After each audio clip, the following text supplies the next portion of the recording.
تقبل الله منا ومنكم عيد مبارك علينا وعليكم.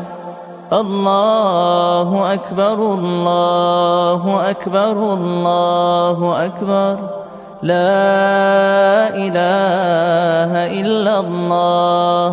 الله أكبر الله أكبر ولله الحمد. السلام عليكم ورحمة الله وبركاته. وعليكم السلام ورحمة الله وبركاته.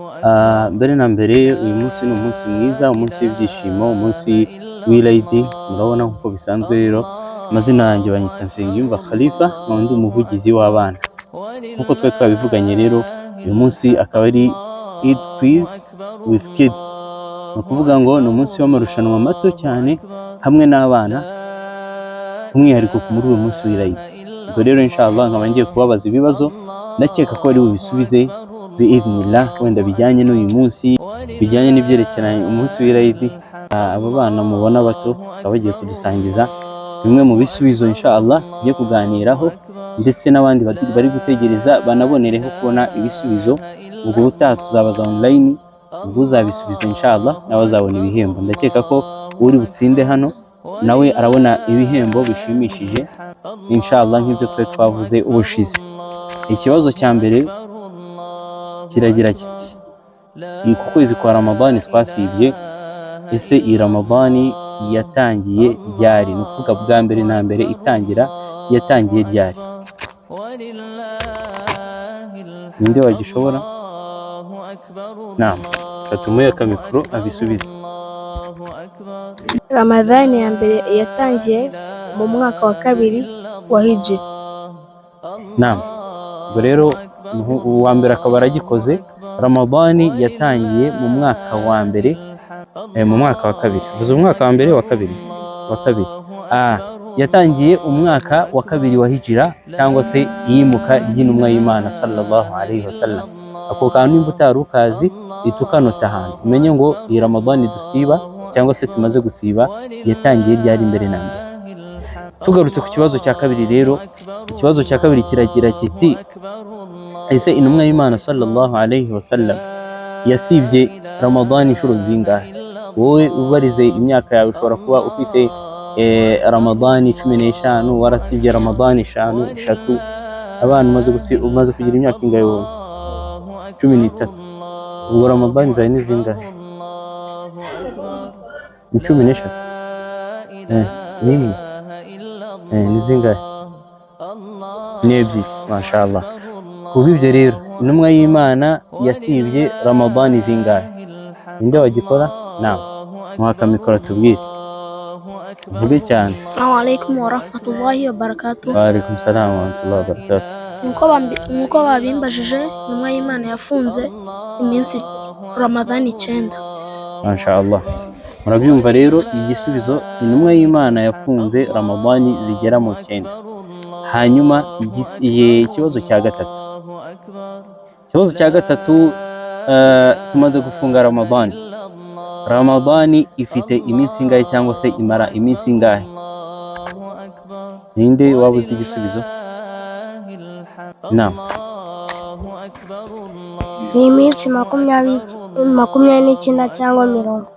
naam, jazakallahu khair. Murabyumva rero Ramadhani imara iminsi 29 cyangwa 30.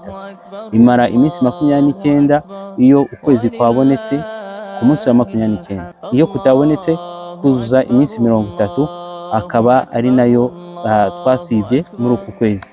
Hanyuma ikibazo kindi kikagira kiti, ese uku kwezi turimo ko turangije ukwezi kwa Ramadhani kwa 9, ese ukwezi turimo ubu ngubu ni ukwa kangahe, kwitwa ngo iki? Ninde ukizi? Naam, reka twumve uyu mwana. Kwa 10 Shawwal. Vuga cyane. Kwa 10 Shawwal. Mashallah, ni ukwezi kwa 10 ukitwa Shawwal. Naam, hanyuma ikindi kibazo noneho kiragira kiti, uyu munsi turi ku munsi w'Eid, akaba ari umunsi w'ibyiza. Ese ni iyihe minsi Islam yaduhitiyemo nk'iminsi mikuru? Ese ni iyihe? ninde wagisubiza? Naam, reka twumve. Idil Fitri, Idil Adha. Naam, ubwo ni iminsi ingahe? Ibiri. Ni iminsi ibiri muri Islam. Dufite iminsi ibiri mikuru muri Islam, ariyo Idil Fitri, akaba ariyo idi cyangwa se ilayidi ya nyuma ya Ramadan, na Idil Adha ariyo layidi ya nyuma y'iki ya hija, abantu bamaze gukora hija. Ubutaha insha Allah tukazagaruka muri Eid Quiz with Kids, layidi ya Idil Adha.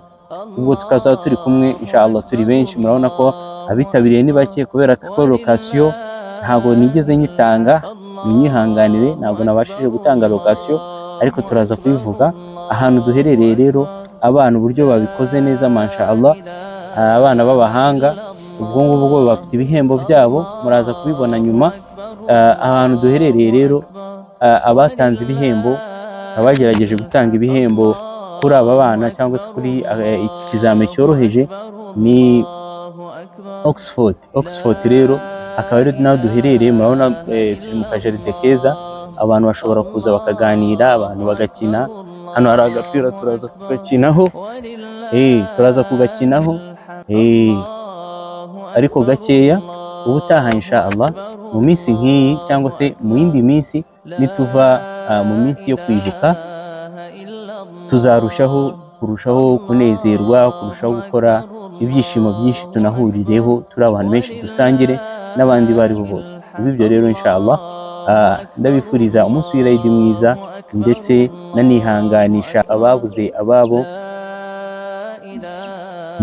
mu 1994 muri jenoside yakorewe Abatutsi, ndetse turushaho no kwirinda no gutuma icyatuma dutatana, ndetse tukirinda n'amacakubiri, ndetse tukabigisha n'abana bacu bakarushaho gukundana, bakarushaho kuba hamwe, bakarushaho gutungana.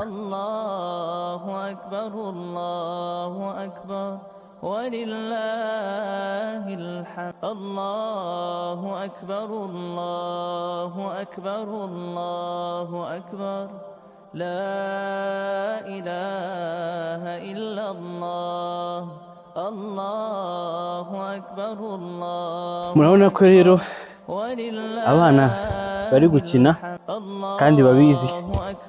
Ubwo butaha inshallah no kuzazana indi timu igakina n'aba bana inshallah kuri uno munsi, uwo tuzaba twisanzuye inshallah. Tubifuriza Eid nziza, Allah bishimire. Taqabbalallahu minna wa minkum salihul a'mal, kullu 'am wa antum bi khair. Allahu akbar Allahu akbar Allahu akbar la ilaha illa. Eid mubarak alayna wa alaykum.